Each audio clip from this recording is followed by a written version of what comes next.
тарабхонаи бурак бо дуруду сипос маззаписандонро пазироӣ мекунад. ин ҳама муддат бо пешниҳоди лазизтарин анвои ғизо, хизматрасонии олидараҷа мо боварии шуморо ба даст овардем. аз ин ба баъд боз ҳам лазизтар ва болотару зеботар.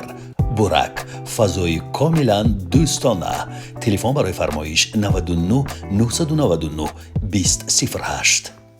سری از پنجره بیرون نکردی. ولی جعفر گفت که با طالب حرف نمیزند. خیلی نمیخواستم که او را ناراحت کنم، شاید که در یگان معرکه بند بود. در داخل اتومبیل، در سالن اتومبیل گفتید که طالب شما رو غم میدهد.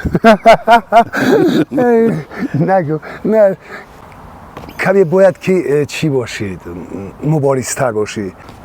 زمان فرا رسید که همخوانی شما قطع شد و دیگر به جای تابش هلالی طالب عبدالله آمد در کنار شما. چون این تصمیم گرفتم که با تابش بار دیگر چرا؟ با هم بخونه و یک انقلاب. چرا از هم جدا شدید؟ ما جدا نیستیم، ما همیشه با همیم. نه در روی صحنه نمیبینیم تو. اما روی صحنه نیستیم. چرا روی صحنه با هم نیستید؟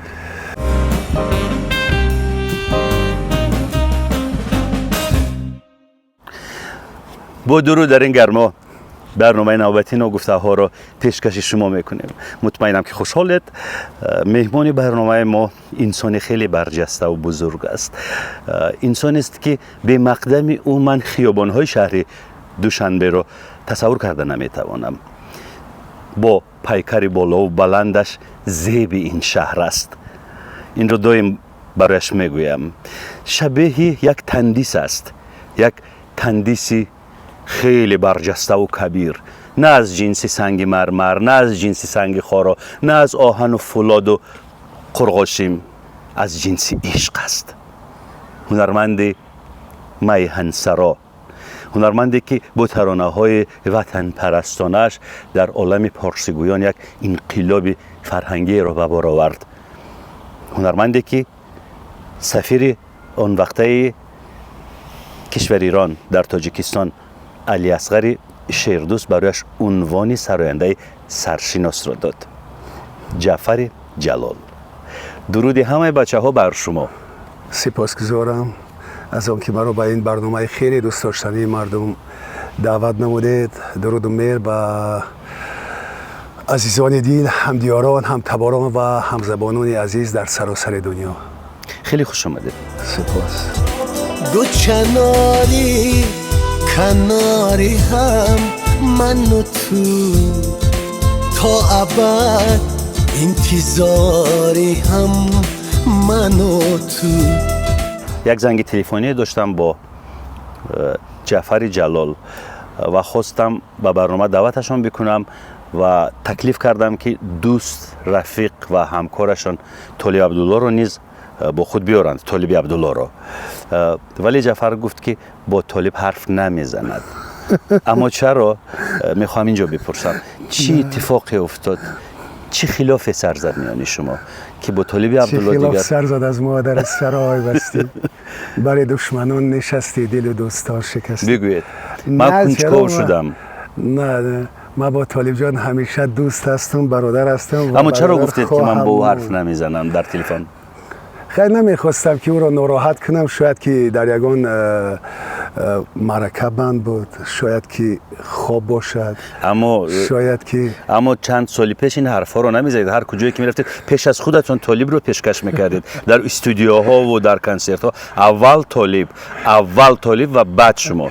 اما چرا امروز؟ چون که اون وقتا طالب جان عزیز با وجودی که مشهورترین، عزیزترین و دوست داشته‌ترین در بین مردم هنرمند و سرزمین ما بود، اما نیاز داشت به دستگیری. در داخل اتومبیل، در سالن اتومبیل گفتید که طالب شما رو غم میدهد. نگو، نه کمی باید که چی باشید، مبارزتر باشید، کمی خسته حال از این. چطوری شما رو غم میدهد طالب؟ این چند وقت پیش بود. مثلا برای کارهای غم هنری کمی میتواند که باید که چی باشی، یعنی مبارز باشی، یعنی که بسیار جوابگری به گردن بگیری. کمی خسته حال است، مرا عصبی میکند از این جهت. من دیگه یگان جهت شما میگم یعنی کاهل است به نظر شما؟ کمی کمی بله. کوشش نمیکند که کوشش جای نمیکند، مرا برود، عصبی کاری میکند. بعد من درست است، من راضی ام با جعفری جواد، چون من چند بار تکلیف کردم طالب رو امروز و پگاه با امروز و پگاه ها مرا آرام میکند و نمیدونم که شاید یک روز اما حتما باید مجبور میاریم. بله باید دعوت شود به این برنامه بسیار هم دیدنی و شنیدنی. خیلی خوب، پس منتظرم که شما که همراه طالب باز یک نوبت دیگر میوید به برنامه. خدا خواهد حتما. بالگوشا رنگی برن سبز و سفید و لاله رنگ. دیدم که دکان شما را که اونجا انتیقه میفروشید خراب کردند، از داخل آن خاک و چنگ بیرون شده امروز. همین حالی بله همین حالا از درون او یک خانه پر از چنگ و خاک گرد و اطرافش بسته همه جا، از تنگنای محبسی تاریکی احمد زهری بزرگوار از منجلابی ما رها شدیم هنوز بعد چند دقیقه پیش. نه خوب است، دکان ما رو متاسفانه خراب میسازن. همین یک هفته دیگر مونده است و میروم جای دیگر. کجا دقیق نیست که ما به هواداران نتوان بگوییم که اونجا بروند؟ حالا نمیدونم کجا میرم، حالا معین نیست که کجا میرم، اما باید یک جایی روم، چون که تمام دوستا از تمام دنیا به سراغم میآیند.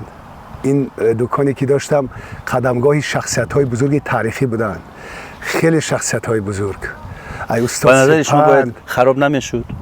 باید نمیشد، باید حتما نمیشد، چون که اینجا قدمگاه شخصیت‌های بزرگ مثل استاد سپند، مثل احسان جان امان، مثل فهیم جان، مثل صدها بزرگان دیگر و تمام هنرمندای بزرگ تاجیکستان. شما که دویم علیه تخریب کردن بناهای قدیمی حرف میزنید، نه فقط دکانتون رو بلکه منزلی رو که میزیستید و عمارتی رو که زندگی میکردید آنجا آن هم خراب شده؟ بله در خیابان رودکی. متاسفم. بله من زیاد در این به خاطری که زیاد دوست می‌دارم این سرزمین را، این شهر زیبای پر از عشق و آهنگ و پر از گل را دوست می‌دارم. از ایام دانشجویی و حتی پیش از دانشجویی اینجا بودم، هنگام که در دبستان می‌خواندم و برای من هر یک بینای این شهر برای من یک تاریخ دارد، برای من به نهایت عزیز است. بعد خراب شد. کجا رفت؟ خانه خیلی زیبا، جای خوب رفتم. راضیه؟ راضی هستم. با خواست خداوند بزرگوار مرا ناامید نساخت و آنچه که میخواستم خوب است و آنچه که دلم میخواست.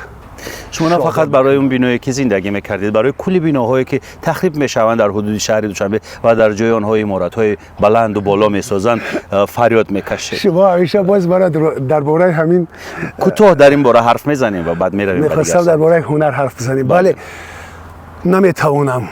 نمیتوانم آرام بودن، نمیتوانم این لحظه را دیدن. در یکی از ترانه‌های میگوید که شرم بر من اگر شهامت تو پیش چشمان من شکسته شود، وای بر من اگر ببینم چشم رو بر رویای عشق بسته شود. و این خاطر بسیار برای نمیدونم دیگران، من با دیگران کار ندارم، اما برای من این یک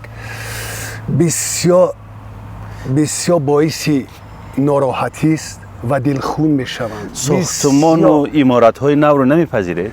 نه من میپذیرم، چرا نه، اما اگر که اینها را می ساختن مثلا در بیرون از شهر در شراره سر کشتی، برای ما جالبتر بود و خیلی باعث خوشحالی که می رفتیم از یک شهر قدیمی، از شهر پر از خاطره های کودکی و دانشجویی، از شهر خاطره های گذشتگان ما و می رفتیم به یک شهر نو، یک شهری که در اونجا خودت را دیگرگونه تصور میکنی و وقتی اونجا بعد چند ساعتی دلگیر میشدیم یا بعد یک روز برمیگشتیم به شهر پیشین و شهر قدیم و خانه قدیم خدمات چی زیبا بود و چی باعث افتخار.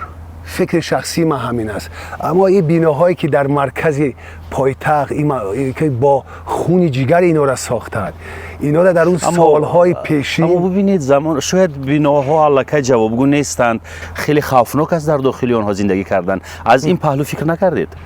برعکس در داخل این خانه ها خیلی کمفورت میگن، خیلی بسیار خوش راحت است برای زندگی، چون که در اینجا دیگر مردم هیچ وقت از کولر و کاندیشنر استفاده نمیکرد و خاطر سلامتی. مثلا بگیریم بینای اونیورماگ مرکزی رو در خیابان رودکی چه زیبایی دارد؟ و نظر من هیچ زیبایی ندارد.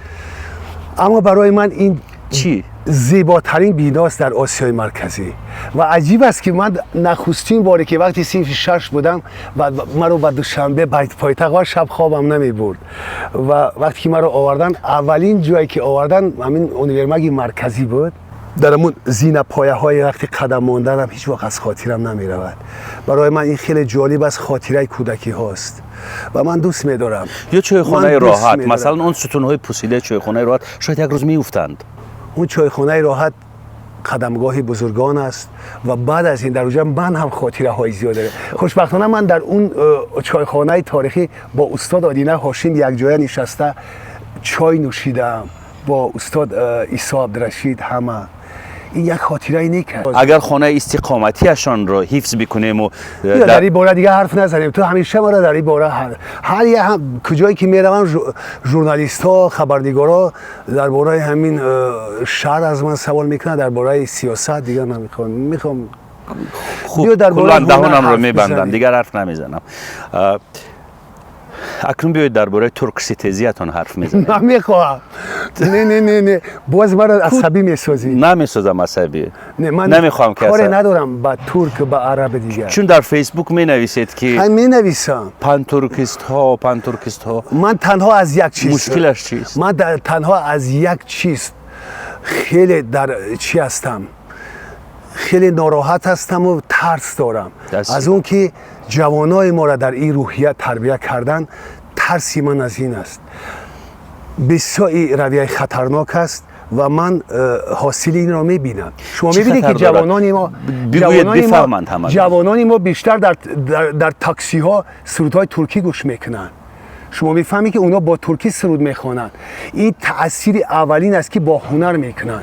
با هنر. چرا از هنرمندای بزرگی ما نه؟ چون که شعور او را تغییر کرده است. ما حق نداریم که از فرهنگ خود دست بکشیم. بگذار که خواندن، اما متاسفانه اینا بسیار خطرناکند.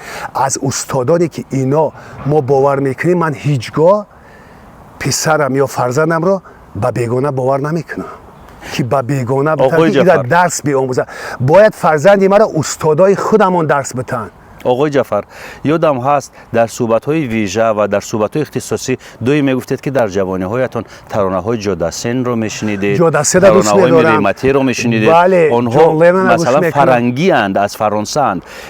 فرانسه رو میپذیرید و ترک رو نه. چرا؟ چون که حالان که هر دوشان بیگانند برای ما. عزیزی دل، اینا ببخشین اگر خیلی کمی ناراحت بشن، اینا دشمنان تاریخی ما هستند. ترک‌ها در قطار انگلیس‌ها و روس‌ها دشمنان تاریخی ما هستند. اینا شما باید بدانید. ترک‌ها در قطار دشمنان تاریخی ما هستند. انگلیس‌ها و روس‌ها. و چرا مغول رو نگفتید؟ اینا از همون چرا عرب رو نگفتید؟ اینا نسبت تاریخی ما همیشه بدبین هستند و همیشه نسبت تاریخی ما حسودی هستند. همین سه امپراتوری که بود حسودی هستند، چون که اینا حسود چون هیچگاه از ما رفت نمیشوند. اینا در تا دنیاست. اینا با فرهنگ تاریخی به سابقه و زرین ما اینا حسود دارن. اینا همیشه در فکری از بین بردن زبان ما هستند، تاریخ و فرهنگ ما، که اینا همه فرهنگ ما را میخوان بدزدند و تا جای تا جای میتوانند که موفق شوند اما با شرمنده میشوند. اما چرا شما نمیخوام. میخواهید که وقتی که ما راجع به ترانه‌های فارسی حرف میزنیم شما میخواهید که ترانه‌هایی که در تاجیکستان انشا میشوند از طرف شما از طرف دیگر هنرمندان روی دنیا پهن شود، در عالم فارسی زبان‌ها پهن شود، اما نمیخواهید که ترانه‌های ترکی و نمیدونم دیگر ملت‌ها پهن شود؟ چرا من همه سرودهای تمام دنیا را گوش میکنم، اما اینجا گپ سر اون است که نسلی ما را در روحیه ترکی تربیت کردن، در لیسه های ترکی. من از این خاطر میگم اینا را تو دیگر بخواهی نخواهی در همون رویت تو اینا بازپس گرفتن نمیتوانی. من در روحیه هنر اروپا را دوست میدارم اما من فنت نیستم. من نسبت فرهنگ خودم را در جای اول میگذارم. چرا ترک‌ها اما عجیب نمیتوانند که اینا فرهنگ ما را پشت پا زدن تا همین سالهای نزدیک بعد چند سال خیریت که باز کمی تغییرات شد، وگرنه تمامی نسل ما شما از یادتون رفت که چقدر بورک آمده بود در کاخی باربد و چگونه نسبت مردم ما تحقیر کردن، پای افزار خود را کشید و بالای سر ما پرتاف. بس است همین دیگه در این باره حرف نمیزنم. چرا تو مرا در این سیاست ترکی و عربی و دیگه میکشی؟ بیا از فرهنگ حرف بزنی. ترکان نمیتونن همش بد باشن، در همه مردم هست بد و نیک. من ندیدم که کفشش را من دیدم، تو ندیدی، من دیدم، دیگرها دیدن و او را بوسیدن، باز زیر بغل گرفتن کفشش را. بله، این تحقیر نیست، با چگونه برات بفهمونن. اما برای که مردمی که درک نداره شاید اینا قبول بکنه، اما برای من این تحقیری بیش نیست، حتی نابخشیدنی. همیشه میخواهید که تاجیک یک سر و گردن از دیگر ملت ها بالا ما باشه. همیشه در طول تاریخ بالا بودیم، همیشه بودیم. اگر که نمی بودیم تمام خزینه های جهان، تمام خزینه های دانش جهان فارسی هستند، همه زیر خاک کتاب ها فارسی هستند. همه نویسنده ها در هندوستان یک برنامه داره، یک جوان ایرانی، شهرهای بیگانه با نویسندگان های فارسی. تمام اما ببینید وقتی که بالایم، من منطقاً میخوام حرف بزنم. بیاید من کلا بیاید توجه شما رو من روانه میکنم به جانب منطق. ببینید شما میگید که ما بزرگ بودیم، بالا بودیم. بزرگ و بالا رو نمیشود یک نفر دیگر از بیرون بیاید اداره بکند. بزرگ و بالا رو نمیشود به آسانی سرنگون بکنند. بزرگ و بالا رو نمیشود به خاک یکسان بکنند. بزرگ و بالا رو نمیشود تحت یک ایدئولوژی غیر قرار بدهند. اما خیلی باعث نگرانی است که در طول تاریخ ما همین گونه بودیم که همون بزرگی و شهامت،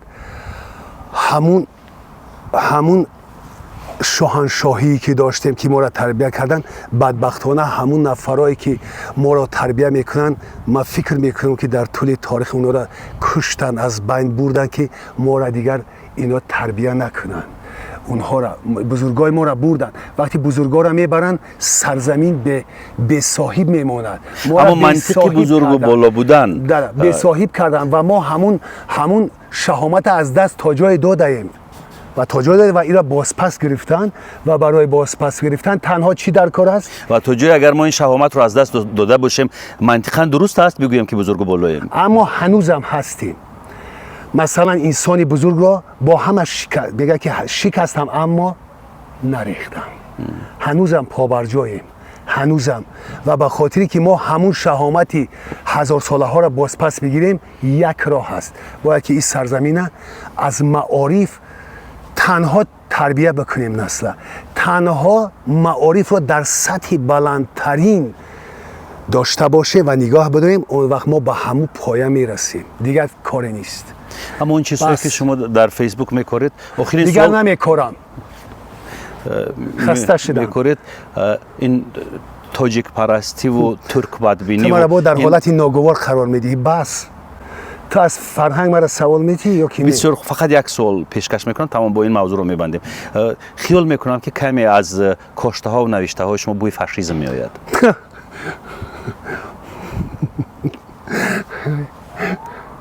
اما من تا جایی ببخشید، من فاشیست نیستم، من گومانیستم. اما وقتی که به سرزمین تو که تحقیر میکنن و تمام تاریخ را میریزن، حتما باید که ما تا جای چی باشیم؟ میلادگرا باشیم. من میلادگرا هستم اما فاشیست نیستم. آخر از میلادگرایی تا فاشیسم یک قدم است. نه من میلادگرا هم اگر اینا میلادگرا نمیبودن ما را به این روز نمیرسوندن. همه میلادگرا از جز تاجیکای ساده. تمام. بس. ترانه های وطن پرستی. وای خیلی خوب. در یک ترانه‌تون گفتید که نگاه هم سوی فرداهای مبهم، دو کفشم پیش پا در آستانم، نگاه هم سوی فرداهای پرغم. وطن ای خاک ای عاطفه با تو، چسان بدرود گفتن را توانم. بله. این هم یک اعتراض شماست که راضی نیستید. چرا؟ من راضی هستم اما گاهی نه. گاهی یعنی کدام گاه؟ گاهی که میبینم مردم ما بیچاره هستند، تحقیر شدند. مثال ویژه بیارید. مثلا در روسیه فاشیستی برای مادرای عزیز ناراحت میشوم، برای هر بیماری که هست من برای همه چیز ناراحت میشوم. تو نمیفهمی دلی منو. میفهمم، قلب خیلی زیبا دارید از این لحاظ. و تو که از مهنت دیگران بیخبری نشاید که نامد میهن آدمی. گفتید روسیه فاشیستی. خیلی به حیرت افتادم در این شب و روزی که دانشمندانی مثل شما، زیاییانی مثل شما، روشنفکران و نخبگانی مثل شما در این خصوص حرف نمیزنند، میترسند. ولی میخوام نقطه نظرتون را راجع به مناقشه بین روسیه و اوکراین بفهمم. مثلا وقتی که ما کودک بودیم روس‌هایی که زمان شوروی بودن دیگر نیستن. متاسفانه این روس‌ها در این 32 سال چهره خیش را نشان دادن و من خیلی دوستای زیاد دارم. من خودم در روسیه در شوروی ادای سربازی کردم، اما وقتی من میبینم که نسبت یک مردمی بزرگ، یک مردمی فرهنگی، یک مردمی مهمان نواز، کدام مردم؟ سراپا ساده و صمیمی تاجیکان، اینا کسان به احترامی میکنن، خیلی دلخون میشوم و نوابسته از او که حرف بزنم به زمانم همین واژه فاشیست می آید. راجع به وضعیت اوکراین خواستم بپرسم. نپرسین، من نمیخوام در این باره. من سیاستمدار نیستم. با یک حرف، با یک اشاره. سیاستمدار نیستم. بسیار خوب. قربان صابر هم سیاستمدار نیست ولی اندیشش رو گفت. با یک حرف تصدیق کنید یا رد بکنید. اوکراین حق است یا روسیه؟ بسیار مشکل است اینو پاسخ دادن، اما من تا جایی که خودم درک میکنم مردم بزرگ اوکراین به خاطر آزادی سرزمینشون، آزادی که نوابسته از روسیه، که اینا خسته شدن شاید از این کرملین، میخواهند که به خاطر آزادی و دفاع از سرزمین نیاگانشون اونا حق دارن که مبارز باشن و حق دارن که از این آزادی دفاع کنن و من فکر میکنم که مردم اوکراین پیروز خواهند شد. مطمئنم. نمیدونم، من همین خیلی یک دلم گواهی میدهد که پیروز میشه. پیروزی بر اهریمن. بر اهریمن؟ بله.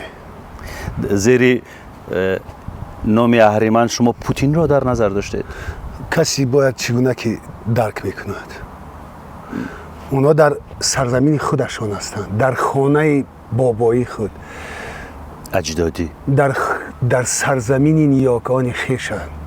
بله. اونا نرفتن دیگر جا، سر نزدن به یگان جای دیگر. نگو دیگر، نگو از سیاست. باشد. لب فرو میبندم. چونکه لب فرو میبندم. تو میتونی با احساسی ما بازی بکنی. نه نمیخوام اصلا با احساس شما بازی بکنم و جای بازی هم نیست. شما یک زیاییید. حرف شما برای صدها هزارها میلیون ها نفر یک دستور خواهد شد. شما می توانید صدها نفر هزارها نفر رو به دنبال حرف خود ببرید. این خیلی مهم است. جوانان خیلی سپاسگزاری میکنن تا جای این جوانان شعور این نسل ما در روحیه افتخار میهن پرستی دیگر کرده. افتخار دارن با ترانه های ما در جشن های بزرگ پرچم تاجیکستان را بالا میبردارند. در بیرون از کشور در جشنواره های جهانی ای باعث افتخار است. قربان شما. در اوایل فعالیت آوازخوانیتان با تابیش هلالی بله همخوانی میکردید و گروه شما با نام همراز بله خیلی نامی شد، ولی همراز از بین رفت. چی خلاف سر زد؟ باز از همین واژه است تو چه خلاف سر زد از ما؟ میگوید که راجع به ایجادیات حرف بزنیم. این به ایجادیات شما ربط دارد سوالهای من. خلاف سر نزد، اما این دویت همراز خیلی در یک مدت خیلی کوتاه تمام سرزمین را فرا گرفت و دوستدارانی زیاد پیدا کرد از نسل جوان و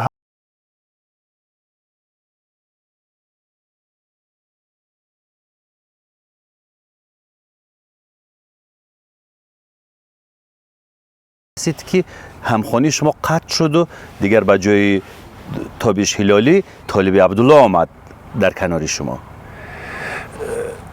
ما با تابیش آهنگ های تاریخی ایجاد کردیم، یک جایی خواندیم و روز فرا رسید که میخواستم که با طالب جانم چند سرود بخوانم، با نگینه بخوانم، به خاطر که نگینه خواهش کرده بود یک ترانه خیلی اما دیگر زیبا. بعد طالب و بعد نگینه دیگر با تابیش نخواندید؟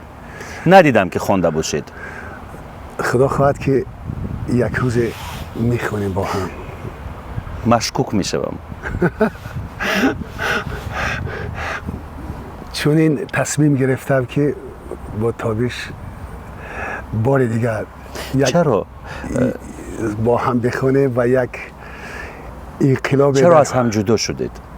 ما جدا نیستیم، ما همیشه با همیم. نه، در روی صحنه نمیبینیم که اما روی صحنه نیستیم. چرا روی صحنه با هم نیستید؟ چون که ما حالی سرگردانی کارهای ایجادی خود هستیم. اون زمان سرگردانی کارهای ایجادی بودیم، نبوده؟ اما حالی در مجموع ما در تنهایی میخوانیم. یا اینکه حسی وطن سرایی تمام شد، ختم شد؟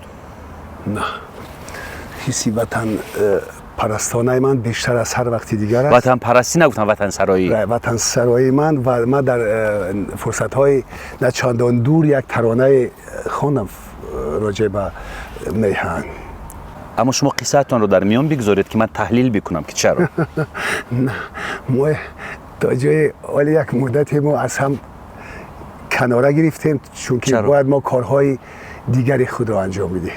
کجای دل برای من ز عشقت بیقرارم، کجای دل برای من. شما رو اصلا چنده ها با اسم همراز میشناسند؟ بله، با اسم همراز میشناسند، ولی اسم اساسی شما جعفر است. جعفر است نام من، اما من از خوردی همین گروه دویت همراز.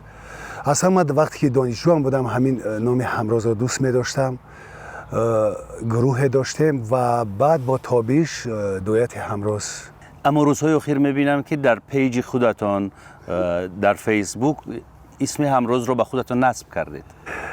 بله، وقتی که رفتیم یک سال رفتیم، ما را دعوت کردن در جشن نوروزی همراه طالب و نگینه. ما رفتیم استرافشان. وقتی که ما در فرودگاه خوجان که فرامدیم، اونجا خوانندگان باید که یک شخصیت بزرگ را پیشواز میگرفتن و اینا وقتی ما را دیدن همه با هم میگفتن که همراز آمده است، همراز آمده است، با هم داد میزدن همراز. و من اینجا چقدر برای من این سخن پسند بود وقتی میگفتن همراز و با خواهش استادانشون گفتن که اجازت هست که شما را ما همگی 5 دقیقه فرصت بگیریم تا که از نزدیک با شما این بچه ها هم صحبت شوم و عکس برداری کنم. و از همون روز خیلی دوست داشتم، بیشتر از هر وقتی دیگر این نام را دوست داشتم، یعنی همراز مردم بودن. اون وقتا من همراز با تابیش بودم، همراز با طالب بودم و حالا همراز با مردم عزیزم. حالا همراز با طالب و با تابیش نیسته. شما خودتون گفتید. هستم، اما حاجی در مجموع با تمامی همتواران و همزبانان هستم. تابیش نیز اسمی خودش هست یا اسم اساسی تابیش دیگر است؟ این رو از خودش بپرسید، خوش می‌کنم. چرا شما نمی‌دونید؟ خودش بگذار پاسخ بده. من میدونم، تا جایی که من میدونم تاج‌الدین است اسمش. پس این رو از خودش باید بپرسید. نه درسته، از تاج‌الدین است اسمش. بله. اما چرا میترسید حرف بزنید؟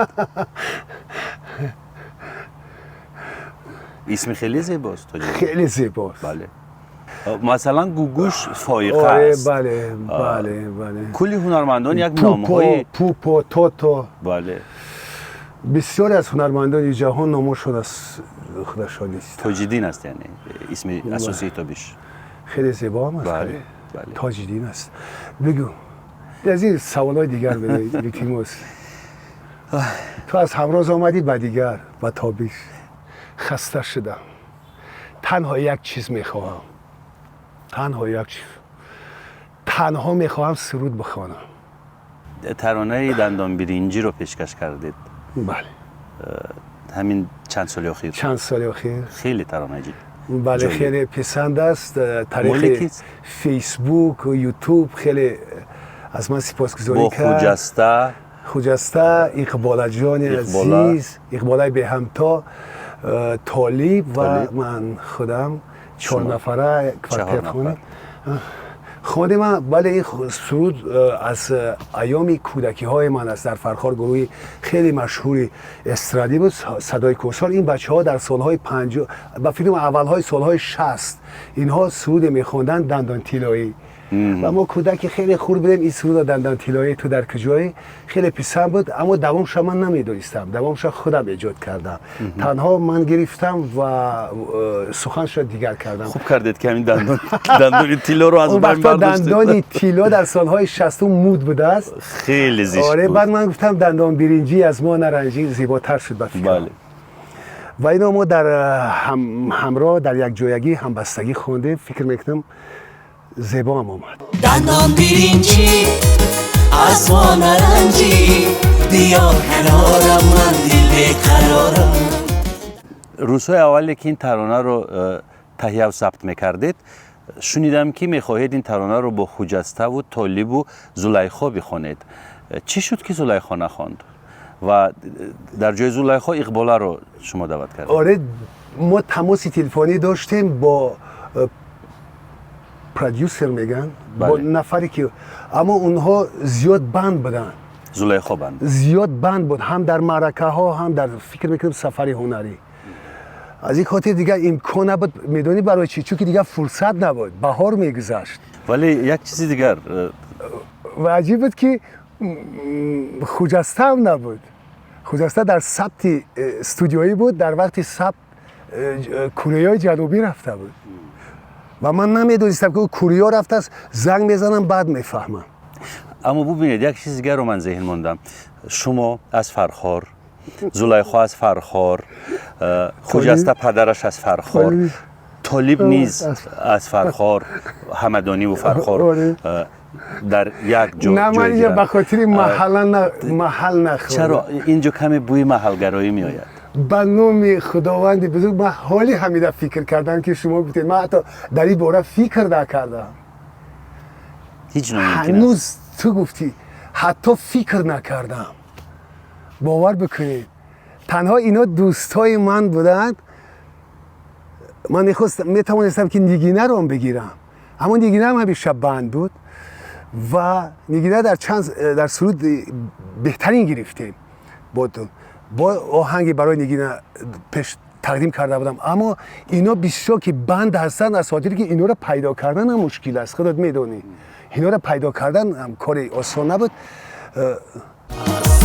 خوشا فرخار و عشق و دلبرویا کی آوازش شده در شهر و بازار، اقبالای از این را گفتم خیلی اقبال عالی خون و این خواست خداوند بود که اقبال خیلی بسیار بسیار صداش دلانگیز و خیلی هم عاشقانه بله. کوهستانی با مو دردناک است.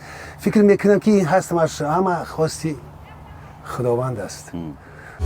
دیلی جمع از جامی عشق سر شد بهشت عشقی ما از لاله پربار.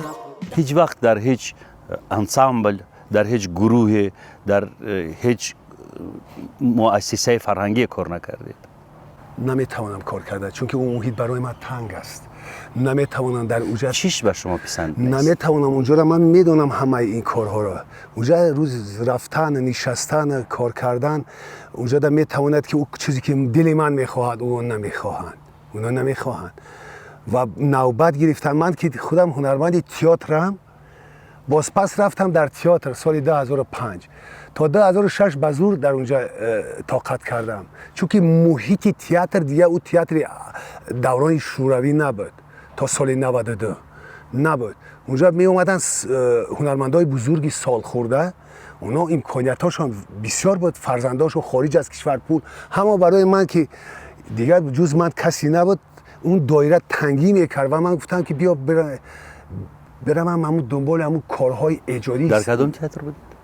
من خودم هنرمند تئاتر استاد لاهوتی هستم. من خودم با راحت از دانشکده وقتی من سال 4 بودم با من نمایش امتحان نقش آفریدم. بله از این خاطر این انسامبل ها، این دایره ها برای من تنگی میکند و اون چیزی که دل من میخواد اونا اینا قبول ندارن. از هنرمندان خیلی بارز و برجسته شادروان علاوالدین عبدالله هم سبق شما بود. درباره علاوالدین؟ بله میخوام این برنامه رو با یادآوری از این مردی بزرگ به انجام برسونیم. اوه خدایا چقدر مشکل است، چقدر مشکل است. چی بگم دربارش؟ چی بگویم؟ خیلی جوان رفت، خیلی جوان بود، پر انرژی بود، یک ذخیره بسیار عظیم ایجادی در ضمیرش نهفته بود و نتوانست حداقل 10% آن رو استفاده ببرد. از این خاطر میگویم که فرصت باید به ما دست بدهد و باید امکانیت به ما دست بدهد که تا هر چیزی که دل ما میخواهد اونها رو انجام بدهیم و 50% آرزوها و خواسته های علاوالدین عزیز ماند. برای علاوالدین هر چی که بگویم کم است.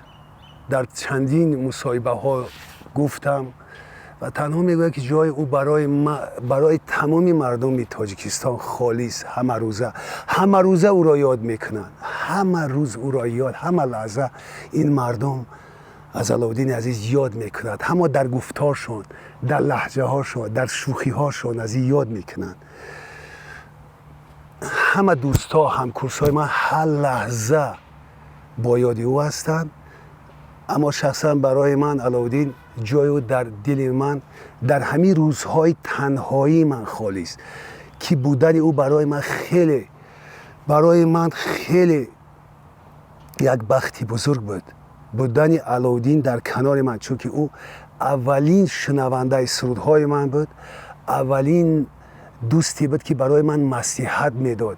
عجیب که بی‌غرضانه، صمیمانه، همیشه از ایام دانشجوی علاوالدین نسبت من صمیمانه بود. و شب دیدی که گریه کرد یک هم تحصیل ما، بانوز گریه کرد، یکی از دوستای ما، به خاطری که اون سرودی که ریزباران بود اولین شنونده سرود همسر علاوالدین مستوره رو در نظر دارید؟ بله دوست هم تحصیل ما. چرا همسر نمیگویید؟ چون که این هم برای علاوالدین همسر هم دوستی عزیزه، هم دوستی عزیزی که در تمام ایجادیاتش همیشه با علاوالدین اصلا همسر داشت در شهر بختر، ولی اینجا در شهر دوشنبه مستوره همسرش. حرف نمیزنید. چرا در این باره نمیخواید حرف بزنید؟ بگذار که مستوره خودش حرف بزند میخواید؟ بله، اما مستوره هم دوستی عزیز بود، هم کورس بودیم، هم دوستی ایجادی بود. گریه کرد تو حتی سوال داری چرا؟ چون که اینا هر دوشون اولین نفری بودن که سرود همین رئیس باران شنیده بودن. وقتی من با گیتار میخوندم در خوابگاه اینا همون لحظه میگفت که من هیچگاه فراموش نمیکنم که قریب 35-40 سال گذشته، 35 سال زیاد. اینا دوستای اولین من بودن که همیشه من رو دستگیری میکردن و جای او برای دستگیری من خالی است. سکته قلب کرد. بر اثر چی شنیدم که چه فشارهای سرش آمد روزهای آخری زندگیش. نمیتونم در این باره حرف بزنم. خواهش میکنم. عجیب که بعد نظر شما زمانی میآید که این رازها رو بکشاییم. خداوند بزرگ است و برای هر کس سوال و جواب خودش را خواهد داد. عجیب که همون دردی که در او بود، عجیب که ناگفته رفت. خیلی باعث افسوس است. شاید که میگفت سر و صداها میان رفقا هست که بر اثر چی سکته قلب گرفت؟ زیر تاثیر چی؟ کدام حوادث؟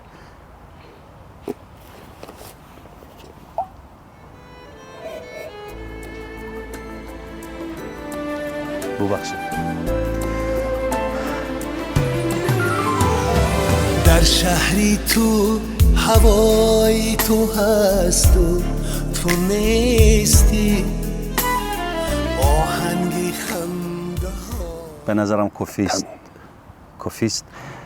سپاس میگویم بر همراز جعفر جلال. این رفاقت صمیمانه است.